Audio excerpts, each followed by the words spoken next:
বাম দাদা, কি কত চপ নিয়ে এসছি আমরা, রাত্রিবেলা আর খাবার খাবো। এটা কিসের চপ? এটা চিংড়ি মাছের আর চপ। তারপর আর কি কিনেছি? চিংড়ি মাছের চপ। কোনটা চিংড়ি মাছ দেখা? এটা হ্যাঁ, এটা চিংড়ি মাছের চপ। এইটা কি একটা মাংসের বলবো, চপ, মাংসের মাংসের চপ চপ। এটা বলেছি মনে হয়। এটা ডিম। এইটা ডিম। হুম, এইটা ছোট ছোট মাংসের মাংসের চপ। চপ। মানে ছোট চপ, মাংসেরই ছোট চপ। আর এইটা রসুনের চপ। আচ্ছা, রসুনটা, হ্যাঁ রসুন, এই যে পুরো গোল একটা গোটা রসুনকে চপ বানিয়ে দিয়ে দিয়েছে। এগুলো টেস্ট করার জন্য দিয়েছি আমাদের, তাই তো? এখন আমরা এগুলো খাবো। খাবো কত? এখনই খাবো। তুই টেস্ট কর, চিংড়ি মাছটা দিয়ে টেস্ট কর, কেমন লাগে একটু বল। চিংড়ি মাছটা, আরে ভাঙতেই পারছিস না তো, খাবি কি? কেমন খেতে, ভালো? ব্যাস, তবেই হবে।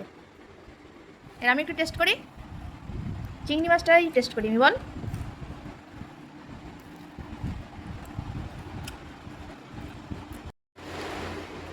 এই চপগুলো 10 টাকা, আর এই ছোট ছোট চপগুলো 5 টাকা, কিন্তু টেস্ট সত্যি ভালো।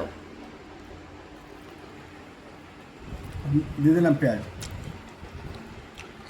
সাথে, তার সাথে আবার এরকম পেঁয়াজ লঙ্কা দিয়েছে। এখন আমরা মুড়ি দিয়ে খাচ্ছি। ভাল লাগলো বেশ চপগুলো। আমরা আসলে চপের দোকান খুঁজছিলাম, খুঁজতে খুঁজতে বেচামারি বলে একটা গ্রামে দেখলাম চপের দোকান, তো সেখান থেকে নিয়ে এলাম।